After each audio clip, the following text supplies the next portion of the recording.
Okay, so let's unpack a scenario for a minute. We tend to have this idea of history, right? That it's this huge, unstoppable force. Yeah, like a tidal wave. Mm, Something that's shaped by, massive social movements or huge wars or presidents. exactly. But sometimes history is shaped by a single person. Someone who just stands in the middle of the road, puts up a hand, and says, stop. And in the context of the 20th century, I don't think anyone said stop as effectively or, frankly, as controversially as Phyllis Schlafly. And that is the focus of our deep dive today. We are looking at the life, the legacy, and just the sheer mechanical effectiveness of Phyllis Schlafly.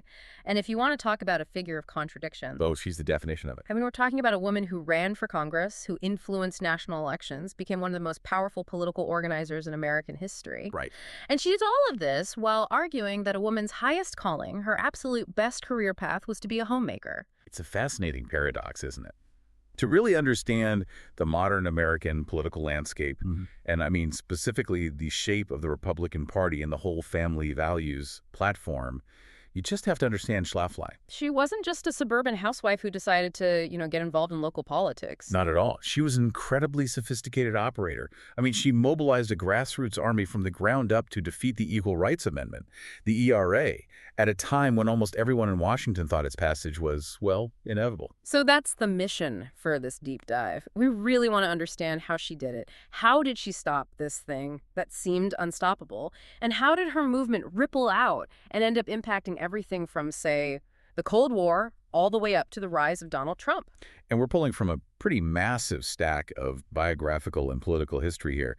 We're going to cover her origins, that famous Stop ERA campaign, and her writings on, well, on everything from nuclear weapons to feminism. To really get it, you have to transport yourself back to the early 1970s. The feminist movement is surging. It's at its absolute peak. You've got the National Organization for Women. You have bipartisan support for the Equal Rights Amendment. It really felt like the culture was moving in one very specific direction. And then enter Phyllis. But before she became this anti-feminist icon, she was. Well, she was a lot of other things first. Yeah. Let's start with the origin story, because I think a lot of people just assume she was born in a kitchen apron, and that is just not the case. No, far from it. Phyllis McAlpin Stewart was born in St. Louis back in 1924. And her early life was really defined by the Great Depression. This is such a crucial piece of the puzzle because it really complicates the narrative that she would later promote about the traditional male provider. Right, because I'm looking at the notes here, and her own father. He faced long-term unemployment starting in 1932. So the whole provider system actually failed her own family. It completely failed them. Her father was a machinist, a salesman for Westinghouse, but the Depression just hit the family so hard. And it was actually her mother, Odile Stewart, who kept the family afloat. Her mom stepped up. She did. She went back to work. She was a librarian and a teacher. So the young Phyllis Schlafly grew up watching her mother be the primary breadwinner, the one holding the family together, and even managing to keep Phyllis in a private Catholic girls' school through it all. Which is just so interesting, considering Phyllis would later argue so vehemently for the necessity of the husband as the sole provider. But clearly she valued that education. She wasn't just going to school. She was crushing it. She was an intellectual powerhouse from the start. She went to Washington University in St. Louis, graduated in 1944, and not just graduated, she was Phi Beta Kappa. Wow. But she didn't stop there. She went on to Radcliffe, which was, the female coordinate institution for Harvard at the time, and got a Master of Arts in Government. So we're dealing with a Harvard-educated political scientist, but here's the detail that I just love. It feels like it belongs in a movie or something. During World War II, while she was getting this top-tier education, she was also working. And not just any job. She was working at the largest ammunition plant in the entire world. As a ballistics gunner and technician. A ballistics gunner. She was test-firing ammunition. She was literally Rosie the Riveter. I mean, she's in a factory, testing ammunition, doing exactly the kind of non-traditional heavy industrial work that the feminist movement decades later celebrated as women breaking barriers. The contrast with her later public image is just, it's so stark, isn't it? But you can already see the threads of her future career forming even back then. She moved into political research very, very quickly. Yeah, by 1946, she's a researcher for the American Enterprise Institute. That's a big deal. A very big deal. And then by 1952, she's only 28 years old, and she decides to run for Congress in Illinois. And this wasn't some, token run just to make a point. She actually won the Republican primary. She did. She beat the guy, a man named John Godlewski, in the primary. She did lose the general election to the Democratic incumbent, but you have to look at how she ran that campaign. It was a low-budget operation, for sure, but she had backing from some real heavy hitters, people like the Ola Munitions family and the Texas oil billionaire H.L. Hunt. And her rhetoric back then in 1952, it sounds eerily familiar to things we still hear today. She was accusing the Truman administration of demoralizing our children. It's the beginning of her signature style, that mix of moral conservatism and fervent anti-communism. But her real breakout moment, the thing that took her from being a local Illinois politician to a national kingmaker, that came in 1964. This has to be the book, A Choice, Not an Echo. That is the one, and she self-published it. Now, self-published usually makes you think of, a small print run, maybe a few boxes in a garage. Right, a passion product. This book sold over 3 million copies. 3 million in 1964. That's staggering for any political book, let alone a self-published one before the internet. It was a complete sensation. The book was a polemic, a fierce defense of Barry Goldwater, the conservative senator running for president.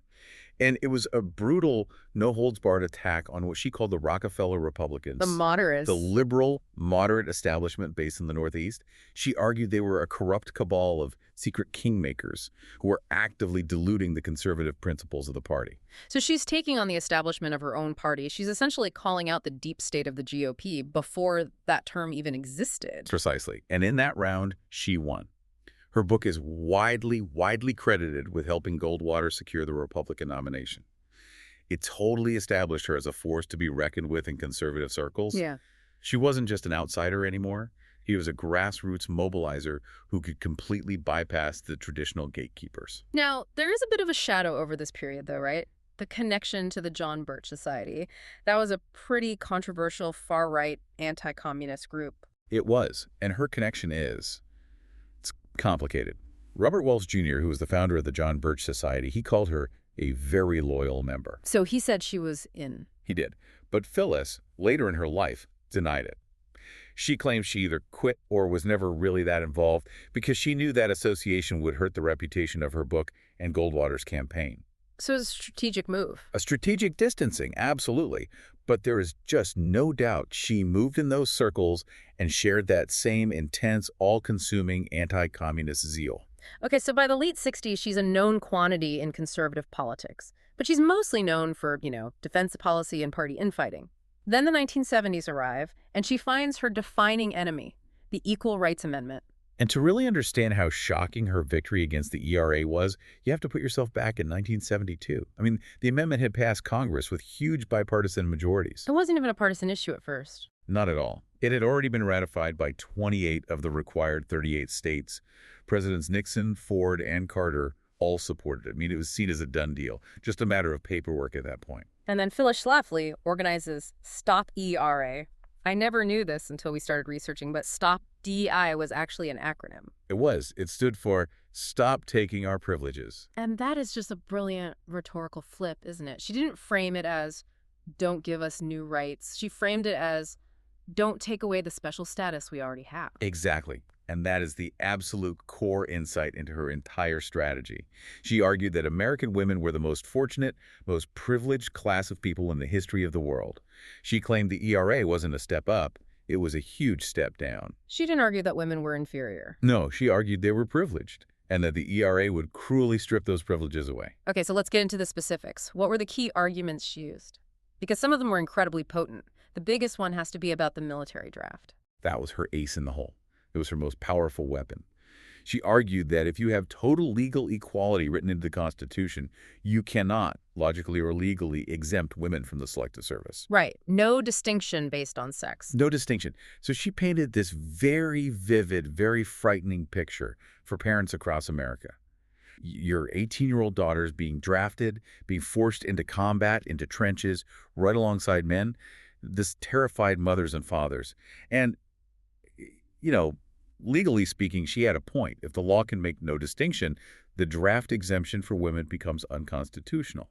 Okay, so the draft was number one. She also went after financial protections, right? This idea of the dependent wife. Yes.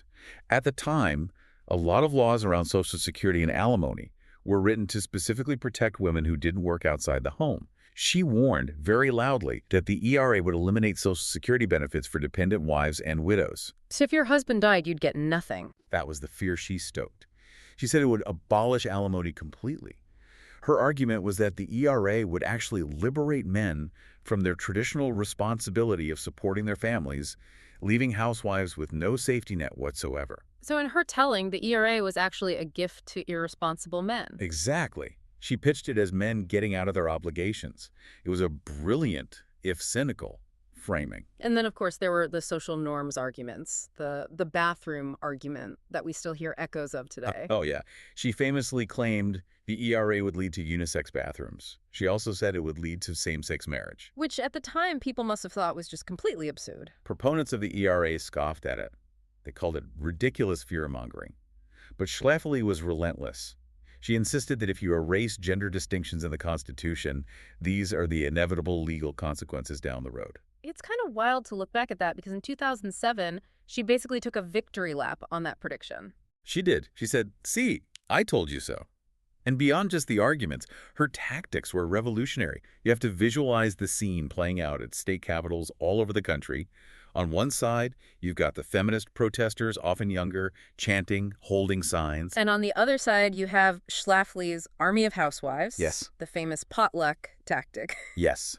They would show up with homemade bread, fresh jams, apple pies, and they would deliver them to the state legislators. That's incredible. They had these clever slogans, too. Things like, "I am for mom and apple pie," and my personal favorite, "Preserve us from a congressional jam." That is masterful political branding. It's so disarming. I mean, how do you yell at a nice lady who is handing you a fresh apple pie?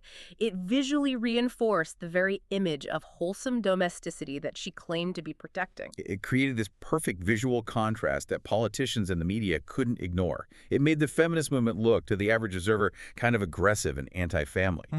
Why Schlafly's crew looked like, well, they looked like everyone's mom. And the bottom line is, it worked. It worked incredibly well. The momentum to the ERA just bent. It hit a brick wall and stopped dead. 5 states actually took the step of rescinding the ratification. They took it back. Wow, I didn't know that. Yeah. The ERA died, having only reached 35 states. It needed 38.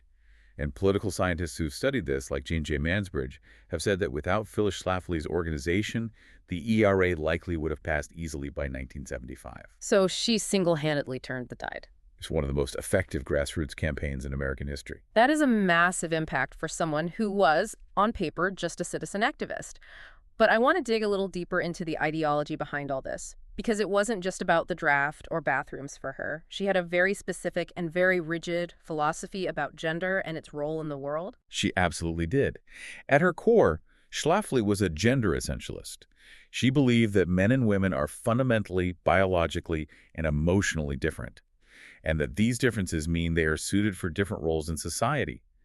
She argued that feminists weren't just fighting a political battle, they were fighting against nature, and in her view, even against God. And this brings us to her take on the pay gap. Because usually when someone brings up the pay gap, it's to say, this is unfair, this is a problem we need to fix. Schlafly looked at it and said, no, it's actually a good thing. Right. It's a shocking position to hear. She called the pay gap itself deceitful propaganda, but then she also defended the underlying reality of men, on average, earning more. Her logic was, well, it was that it is beneficial for society as a whole if the average man earns more than the average woman. All because of that provider role. Exactly. She believed that if men didn't earn more, they couldn't fulfill their primary, God-given duty as providers. And if they couldn't be providers, the entire family unit would crumble.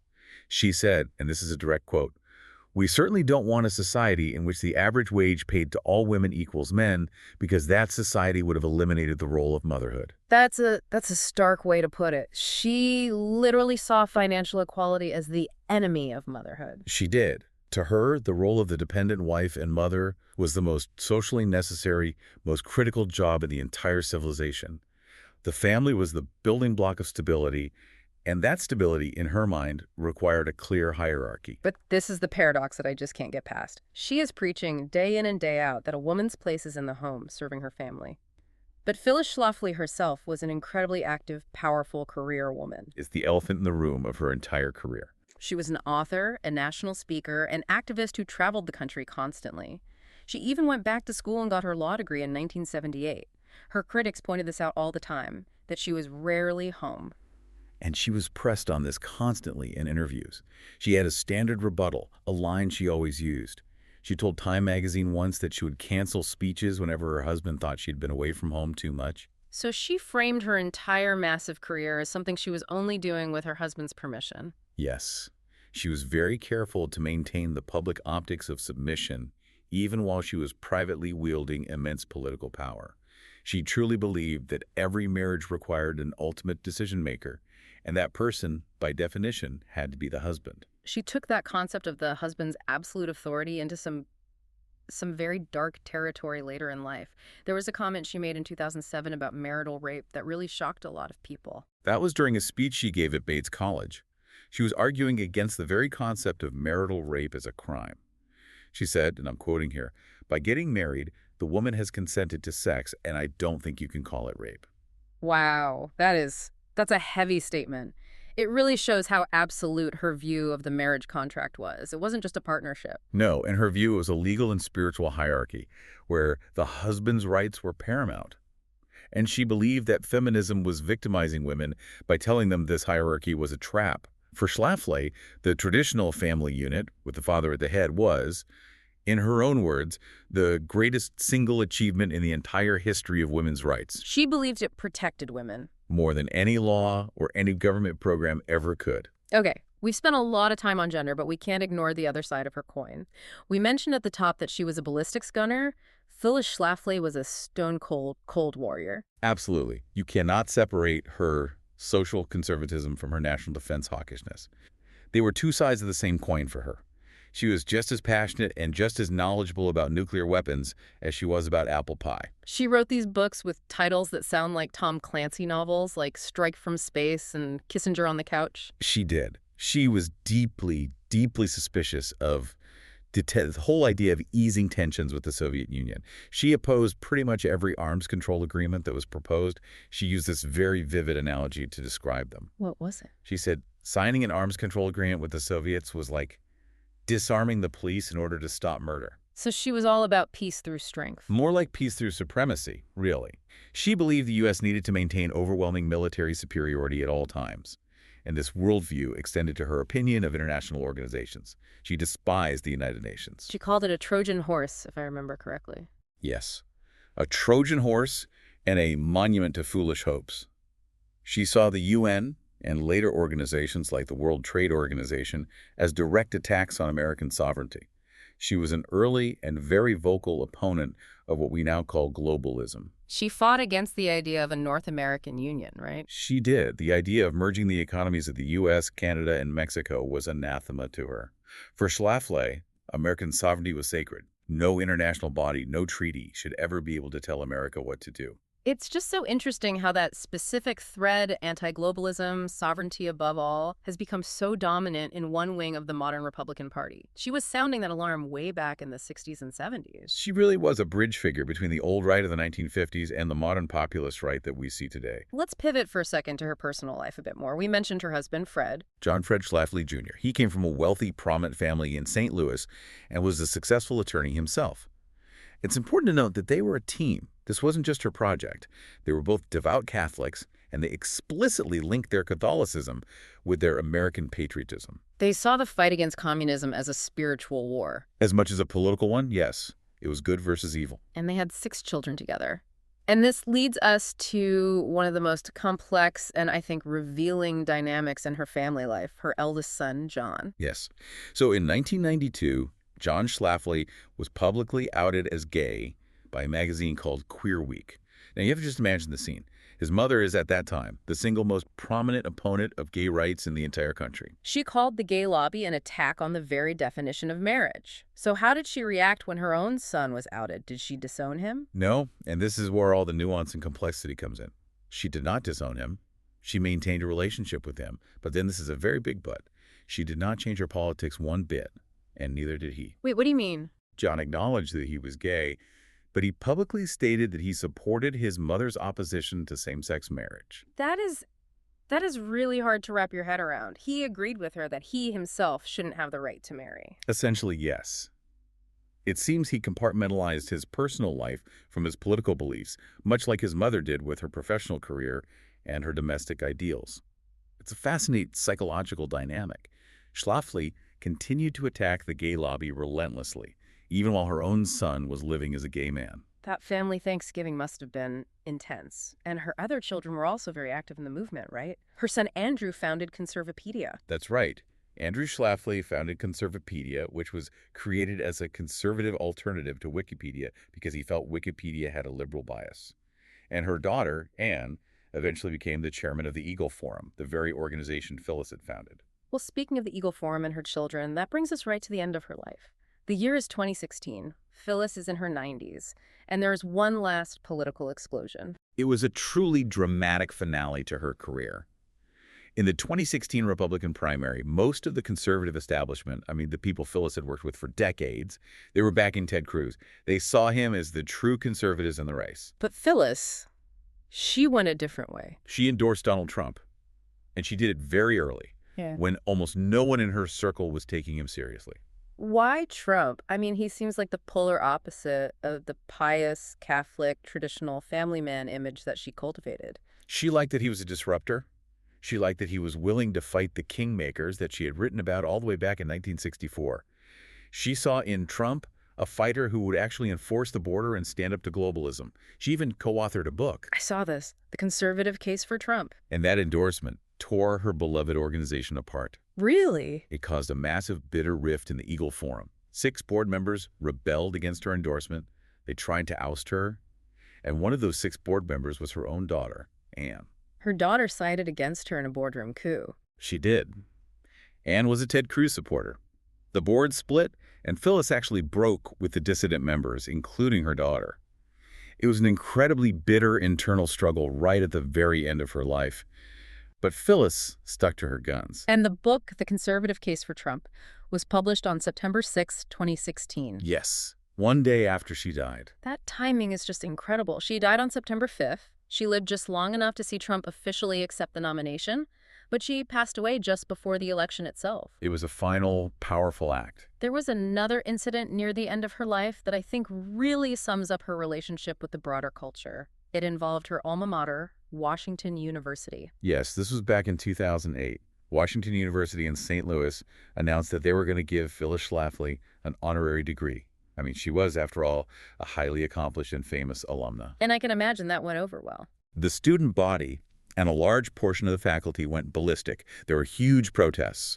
A group of law professors wrote a public letter calling her entire career an exercise in anti-intellectualism in pursuit of a political agenda. But the university didn't back down? No, the ceremony went ahead, and when Phyllis Schlafly stood up to receive her degree, hundreds of students and faculty members in the audience stood up as well and silently turned their backs on her. A silent protest. How did she handle that? In classic Schlafly fashion, she didn't blink. She later called the protesters a bunch of losers and juveniles. She said, "I'm not sure they're mature enough to graduate." She never, ever sought approval from her enemies. In fact, I think she thrived on their disapproval. It's clear she left a huge mark. We see her in pop culture now more than ever. Yeah. She was the central figure, the anti-hero. In the miniseries Mrs. America, played by Cate Blanchett, she's even mentioned in Margaret Atwood's sequel to The Handmaid's Tale, The Testaments. There's a Schlafly Cafe. She's become a symbol. For the left, she's the ultimate betrayer of her gender, the woman who got to the top and then pulled up the ladder behind her. For the right, she's the godmother of the modern conservative movement, the woman who proved that you can stop the progressive tide if you organize effectively. So as we wrap this up, how do we summarize a figure like Phyllis Schlafly? A lawyer who argued against expanding women's rights, a career woman who preached domesticity, a polite, well-spoken lady from the Midwest who fought some of the most brutal political wars of her time. I think you have to see her as the primary architect of the modern family values platform. Before Schlafly, the Republican Party was mostly focused on business, economics, and anti-communism. She was the one who fused social conservatism, abortion, gay rights, traditional gender roles, with national defense. She realized you could mobilize millions of voters, not by talking about tax rates, but by talking about their children, their values, and their deepest fears. She tapped into the silent majority before that was even a popular term. She practically invented the playbook for it. And that really leads to the big question, the provocative thought to leave you with today. Let's hear it. Phyllis Schlafly showed the world that a well-organized grassroots movement, one that focuses on specific, tangible fears like the draft and traditional symbols like mom and apple pie, could stop a constitutional amendment that had bipartisan support and seemed absolutely inevitable. She defeated the elites with an army of ordinary people. Okay. So in our current era of intense political polarization, when you look at the success of modern populist movements on the right, you have to ask, is this just the Schlafly playbook on repeat? Did she write the code that is still running modern American politics today? That is definitely something to chew on. She might be gone, but it seems her playbook is very much still in use. That's it for this deep dive into Phyllis Schlafly. Thanks for listening, and we'll catch you on the next one.